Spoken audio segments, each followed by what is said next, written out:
제16장. 또한 제자들에게 이르시되 어떤 부자에게 청지기가 있는데 그가 주인의 소유를 낭비한다는 말이 그 주인에게 들린지라. 주인이 그를 불러 이르되 내가 네게 대하여 들은 이 말이 어찌 됨이냐. 네가 보던 일을 셈하라. 청지기 직무를 계속하지 못하리라 하니 청지기가 속으로 이르되 주인이 내 직분을 빼앗으니 내가 무엇을 할까. 땅을 파자니 힘이 없고 빌어먹자니 부끄럽구나. 내가 할 일을 알았도다. 이렇게 하면 직분을 빼앗긴 후에 사람들이 나를 자기 집으로 영접하리라 하고 주인에게 빚진 자를 일일이 불러다가 먼저 온 자에게 이르되 네가 내 주인에게 얼마나 빚졌느냐 말하되 기름 100마리니이다.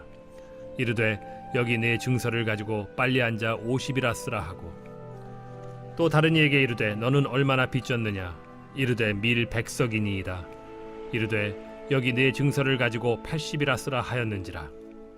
주인이 이 옳지 않은 청지기가 일을 지혜 있게 하였으므로 칭찬하였으니 이 세대의 아들들이 자기 시대에 있어서는 빛의 아들들보다 더 지혜로움이니라. 내가 너희에게 말하노니 불의의 재물로 친구를 사귀라. 그리하면 그 재물이 없어질 때에 그들이 너희를 영주할 처소로 영접하리라. 지극히 작은 것에 충성된 자는 큰 것에도 충성되고 지극히 작은 것에 불의한 자는 큰 것에도 불의하니라. 너희가 만일 불의한 재물에도 충성하지 아니하면 누가 참된 것으로 너희에게 맡기겠느냐. 너희가 만일 남의 것에 충성하지 아니하면 누가 너희의 것을 너희에게 주겠느냐. 집 하인이 두 주인을 섬길 수 없나니 혹 이를 미워하고 저를 사랑하거나 혹 이를 중히 여기고 저를 경히 여길 것임이니라. 너희는 하나님과 재물을 겸하여 섬길 수 없느니라. 여러분 반갑습니다. 오늘도 큐티를 여는 기막힌 하루입니다. 본 말씀 누가복음 16장 1절부터 13절의 말씀입니다. 오늘 본문의 말씀은요, 성경 전체에서도 해석이 참 난해한 본문으로 꼽히는 말씀입니다. 그러나 제가 본문의 전체적인 의미를 아주 간단하게 설명해 보도록 하겠습니다. 이 비유에 한 청지기가 나옵니다. 주인의 전 재산을 맡은 청지기가 있었는데 어느 순간부터 그는 주인의 재산을 몰래 빼돌리기 시작했습니다. 그 소식을 들은 주인은 청지기를 불러 책망했고 그를 해고하겠다고 선언했습니다. 바로 그때부터 청지기에게 고민이 생겼습니다. 이제 내가 주인의 집에서 쫓겨나면 뭘 하고 먹고 살아야 하나? 땅을 파자니 힘이 없고 빌어먹자니 부끄럽고. 그렇게 고민하다가 꾀를 하나 냈습니다. 이 청지기는 그동안 그 집주인과 거래하던 외상 거래하는 상인들을 다 불러 모았습니다. 그리고 그들이 갚아야 할 돈과 또 물건을 마음대로 깎아주기 시작하는 것입니다. 그냥도 아니고 아주 후하게 깎아주었습니다. 그러니 상인들이 얼마나 고맙게 생각했겠습니까? 여러분, 청지기가 이렇게 한 이유가 무엇입니까? 착해서가 아니죠. 이 청지기 생각에 내가 이 집에서 쫓겨나도 나에게 은혜를 입은 사람들이 나를 선대해 줄 것이다. 이런 계산을 한 것입니다. 여러분, 예수님께서 이 비유의 말씀을 하시면서 뭐라고 하시냐면, 비록 이 청지기가 부정직하지만 한 가지 칭찬할 것이 있다고 하십니다. 그건 뭔가 하면 돈을 지혜롭게 쓸 줄 아는 머리가 있다는 것입니다. 비록 이 불의한 청지기가 철저히 자기 자신만을 위한 것이었지만 어쨌든 돈을 지혜롭게 썼던 것처럼 하나님을 믿는 너희도 하나님을 위해서 또 하나님의 나라를 위해서 돈을 지혜롭게 써야 한다. 이것이 오늘 이 비유의 골자입니다. 돈을 지혜롭게 써야 한다는 것입니다. 지금까지 본문의 전체적인 의미를 생각해 보았는데요. 이제 강론으로 들어가서 그러면 이 돈을 지혜롭게 쓴다는 것이 도대체 무엇입니까? 이 돈을 어떻게 써야 하나님이 그것을 지혜롭다고 칭찬해 주시겠습니까? 우리가 오늘 본문을 통해 그것을 함께 묵상하길 원하는데요.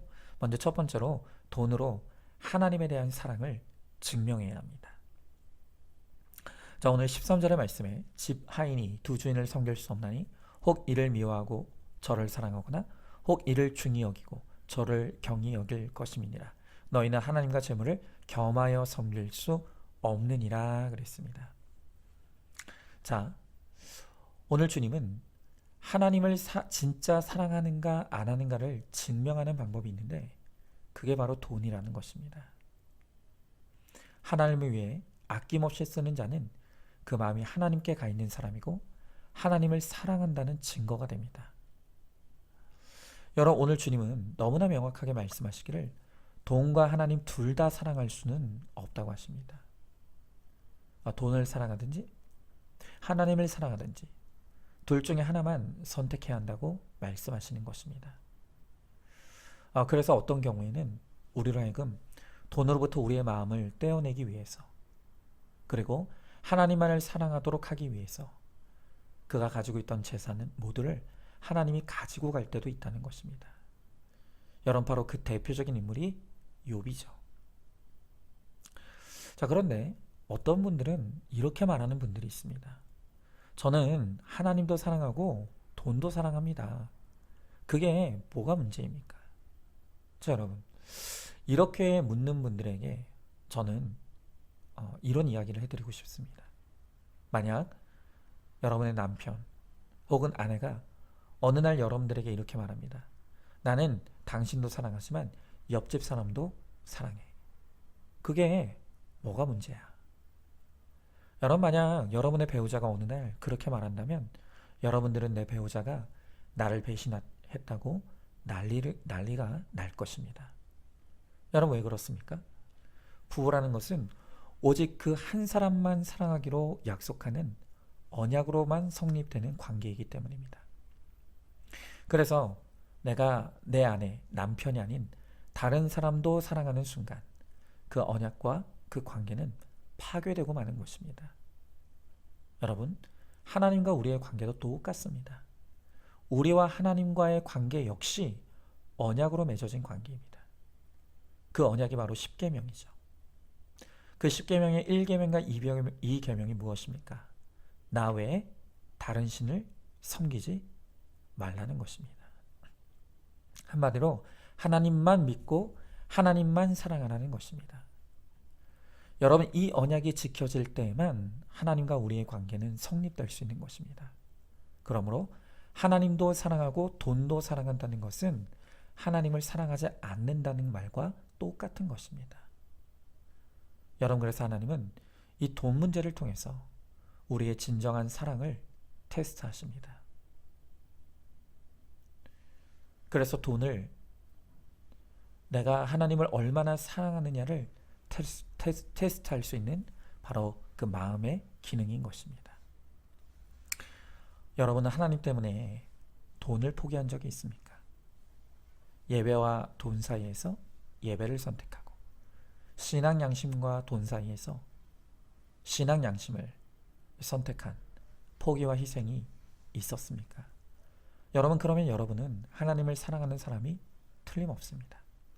여러분, 그러나 돈을 위해서라면 예배도 양심도 얼마든지 포기할 수 있다면 여러분은 하나님을 진정으로 사랑하는 사람이 아니라는 것을 알아야 합니다.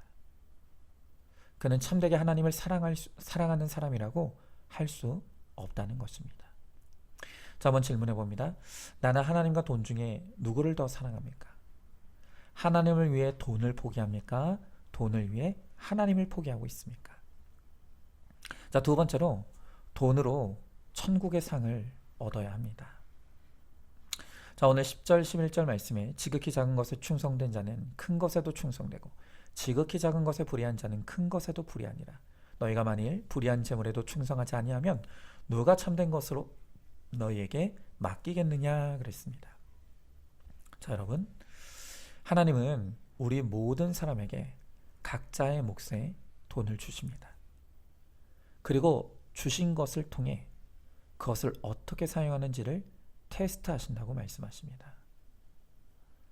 여러분이 더 큰 하늘과 땅의 복을 감당할 수 있는 사람이냐 아니냐, 그것을 지금 가지고 있는 물질로 테스트하신다는 것입니다. 여러분, 여러분이 지금 가지고 있는 그 물질, 그것을 하나님이 기뻐하시는 뜻대로 올바르게 사용하지 못한다면 여러분은 더 큰 하늘과 땅의 축복을 받지 못합니다. 바로 지금 내가 쓰고 있는 그 돈이 그것을 증명하는 것입니다. 여러분, 옛날에 한 부자가 길에서 돈 한 자루를 잃어버렸습니다. 부자는 자신의 돈자루를 찾는 사람에게는 사례금으로 100냥을 주겠다고 약속했습니다. 그리고 며칠 후에 한 소년이 그 잃어버린 돈자루를 들고 부자에게 찾아왔습니다.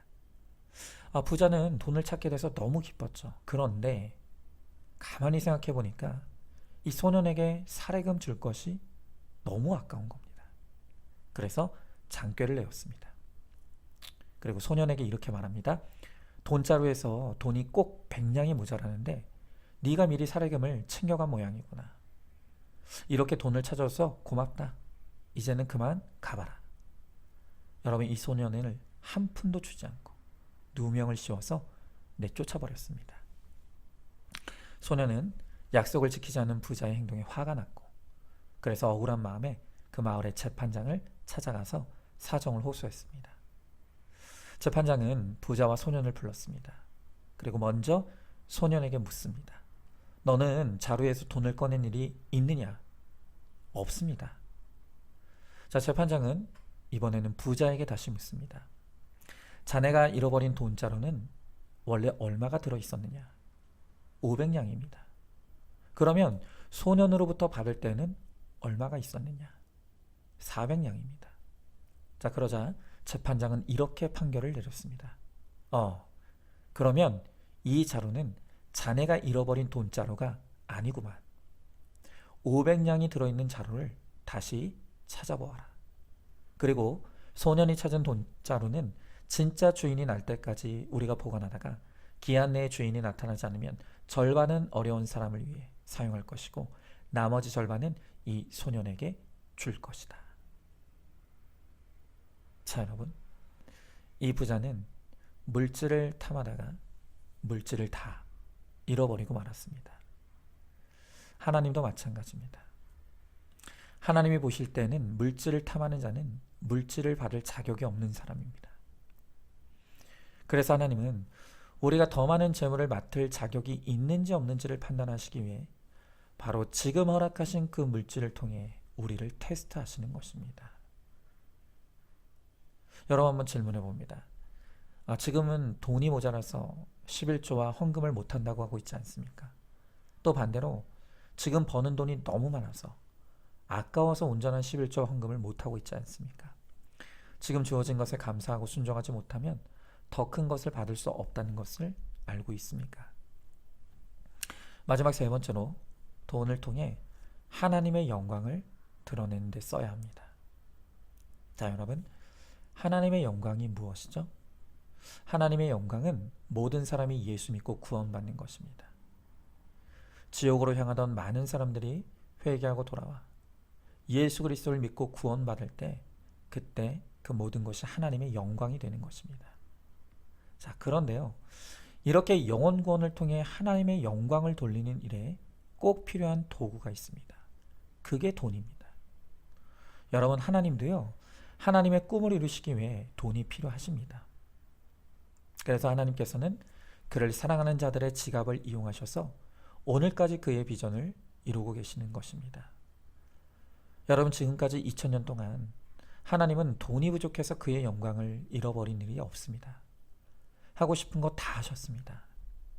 왜냐하면 우리가 생각할 때는 모든 사람이 하나님께 드리는 것을 아까워하는 것 같지만 그 가운데서도 하나님을 사랑하기에 아낌없이 자신의 것을 드리는 소수의 사람들이 언제나 존재하였던 것입니다. 중국 선교의 아버지라고 불리는 허드슨 테일러 선교사님이 계십니다. 이분의 전기를 읽어보면 짤막한 일화 하나가 소개되어 있습니다. 어느 날 이 허드슨 테일러 선교사님에게 편지 한 통이 날아왔습니다. 그 편지에는 스코틀랜드에서 온 어느 가난한 과부의 편지 하나와 함께 3실링이 들어있었습니다. 지금으로부터 한 100여 년 전의 일이기 때문에 그 새 실링이 어느 정도의 가치가 있는지 모르겠지만 그때 당시에도 그 돈은 큰 돈은 아니었던 것 같습니다.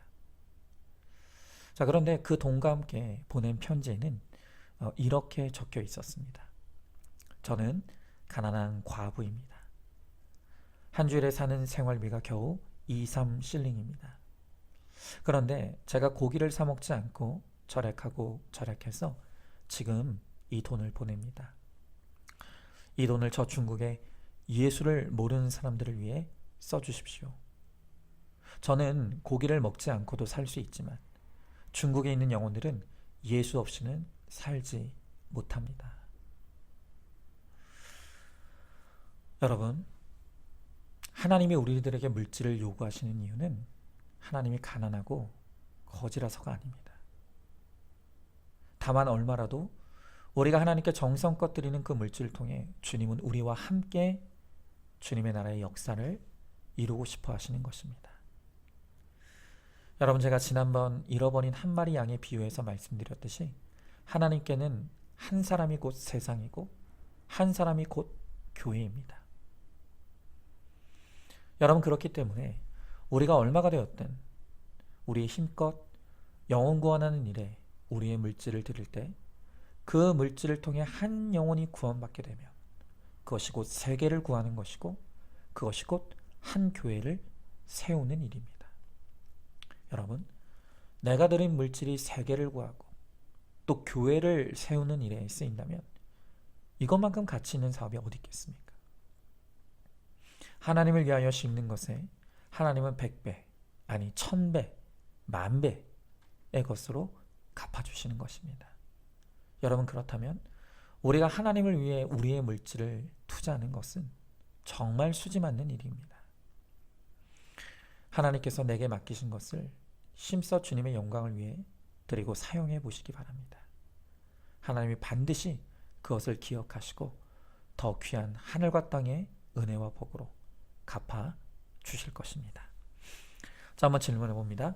내가 가진 물질의 얼마를 구제와 선교하는 일에 드리고 있습니까? 내가 드린 물질을 통해 한 영혼이 구원받을 때 그것이 곧 한 교회를 세우는 것이고 또 세상을 구하는 것이라는 것을 알고 있습니까? 자원함과 기쁨으로 주님께 나의 물질을 헌금하시기 바랍니다. 자, 오늘도 3월 17일 보석 상자입니다. 큐티는 삶의 과정입니다. 하나님의 음성을 듣는 것입니다. 두려워하지 말고 성령님의 지혜를 구하며 말씀을 읽으십시오. 선한 마음으로 하면 성령님이 친히 가르쳐 주십니다. 말씀을 깨닫는 지혜는 여기에 있습니다. 오직 성령님이 함께 하시면 그 뜻을 잘 알아들을 수 있습니다. 아멘. 우리 함께 기도하겠습니다. 주님, 오늘 주님께서 우리에게 주어진 물질을 지혜롭고 선하게 잘 사용해야 한다고 말씀하십니다. 오늘 물질을 잘 사용하는 것은 돈으로 하나님에 대한 사랑을 증명하는 것이라고 하십니다. 또 돈을 통해 천국의 상을 얻으라고 하십니다. 또한 이 물질을 통해서 하나님의 영광을 드러내라고 말씀하십니다. 주님, 우리에게 주신 이 물질은 내 것이 아니라 하나님의 것입니다. 우리는 청지기일 뿐입니다. 그런데 우리가 마치 이것이 내 것인 것처럼 자꾸 착각하며 내 마음대로 쓰려고 합니다. 그래서 우리가 나중에 하나님 앞에 섰을 때 받을 상이 없습니다. 주님, 이제는 정말로 이 청지기처럼 물질의 지혜로운 자가 되게 하시고 하나님이 기뻐하시는 뜻대로 이 물질을 지혜롭게 잘 사용함으로 이 물질이 우리에게 더 큰 은혜와 상을 이어받는 하나님 도구가 될 수 있도록 이 도구를 잘 사용할 수 있는 능력과 지혜를 허락하여 주시옵소서. 믿사오며 사랑이 많으신 우리 예수님 이름 받들어 기도드리옵나이다. 아멘. 오늘도 큐티로 기막힌 하루를 살아내는 하늘가족 공동체 우리 모든 성도님 되시기를 주님의 이름으로 축복합니다.